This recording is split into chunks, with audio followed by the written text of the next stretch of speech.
Never turn on your phone's LiDAR scanner alone at night. Seattle police recovered footage. This video was reconstructed from smartphone data recovered by the Seattle Police Department during a missing person investigation. The footage begins in a completely dark room. On the upper right corner of the screen, a red square briefly flickers over empty air. Face detected.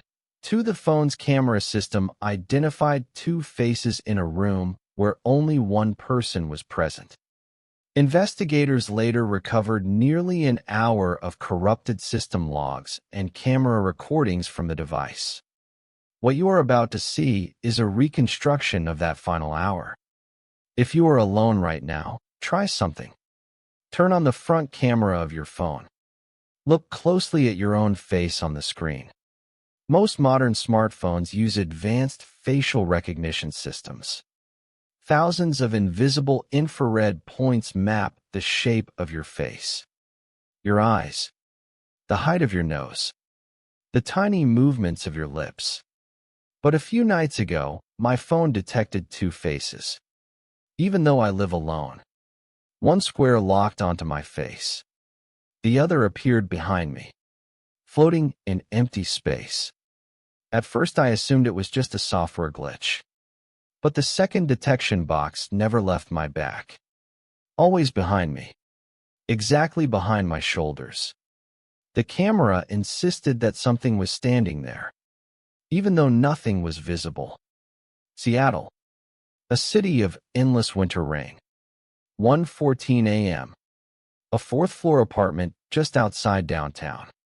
Mark Henderson sat in his dim living room. He worked as a freelance QA tester for a Silicon Valley tech company.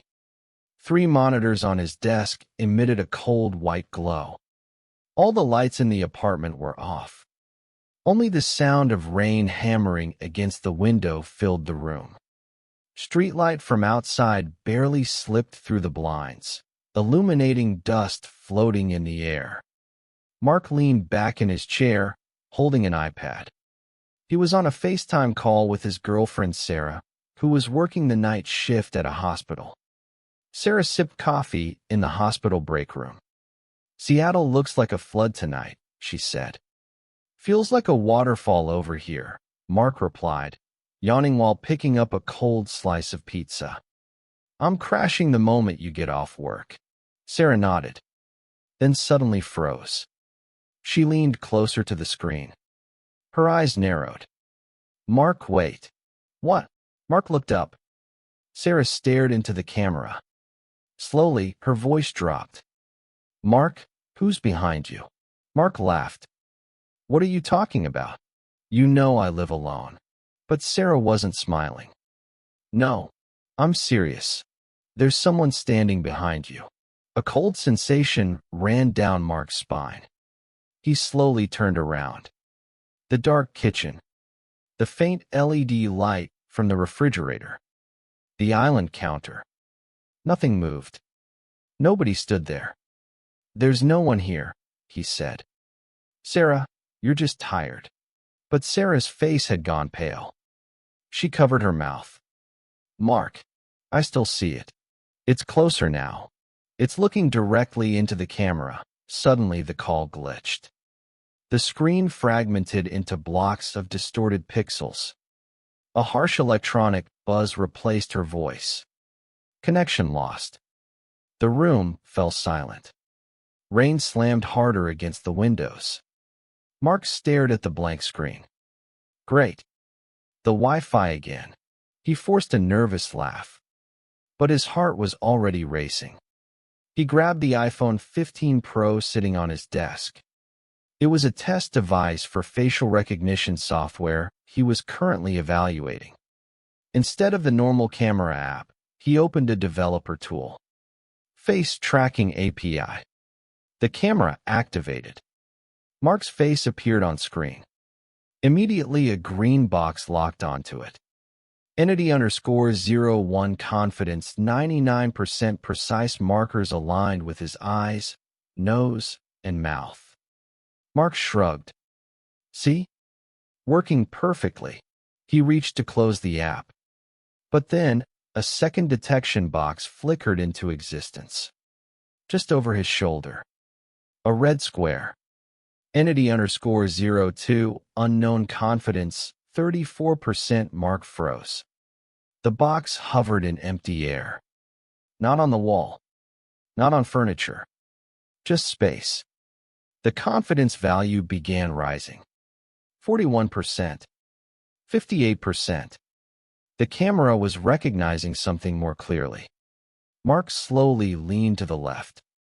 The green box followed his face. Half a second later, the red box slid with him. He leaned right. The red square followed again, as if something were standing directly behind him, watching the screen over his shoulder. The room suddenly felt colder. Mark opened another app. A LiDAR scanner.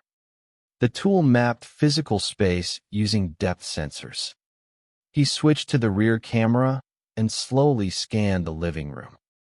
A blue wireframe grid began forming on the screen. The couch. The carpet. The walls. Then the empty space behind the couch. Points began appearing in midair. The scan log displayed frame updates. Scan frame 1. Random clusters of points flickered like noise. Scan frame 2. The noise gathered into a tall vertical shape. Scan frame 3. The points locked into a human outline. Over 2 meters tall. Arms hanging unnaturally long. A hollow space where the face should be. Standing directly behind him. This isn't possible. LiDAR works by reflecting light, which means something with physical mass was standing there, even if he couldn't see it. Then another sound broke the silence. A soft electronic chime. The blue ring on his smart speaker lit up. Alexa spoke. "I'm sorry. I didn't understand that request. Could the second person in the living room please speak more clearly?" Mark nearly screamed. He stumbled backward into his desk. A coffee mug shattered on the floor. He grabbed his phone again. Opened Snapchat. Selected a clown face filter. The mask appeared over his face instantly. He tilted his head. The mask moved perfectly with him. Then, another clown mask appeared, floating behind him. An empty space, directly where the LiDAR figure had been. The second mask slowly blinked. AR filters only animate when real facial movement is detected, which meant something invisible had just blinked. Mark opened a distance measuring app. He aimed the camera at the floating mask. Distance, 1.2 m. The number began dropping. 0.9 m, 0.7 m, 0.4 m. It was moving closer. Only inside the digital sensors. Stay away. Mark ran to the bathroom. Slammed the door. Locked it twice. The bright bathroom light flickered on. Mark gripped the sink, breathing heavily. It's just a glitch, maybe a hack. He lifted the phone again. Opened the face tracking tool. Aimed the camera toward the mirror. The screen showed both his back and his reflection. Entity_01 confidence, 99%. Then another box appeared. Behind him. Between the door and his back. Entity_02 unknown confidence, 85%. It had followed him into the bathroom. The light flickered violently. The phone screen filled with static. Then something changed. The green box around Mark disappeared. Recognition failed. The system stopped identifying him as human. Only one box remained. Behind him, the red outline suddenly turned green. Primary face locked. Mark couldn't breathe. The system had replaced him. Camera switching. Rear camera activated. Mark hadn't touched anything.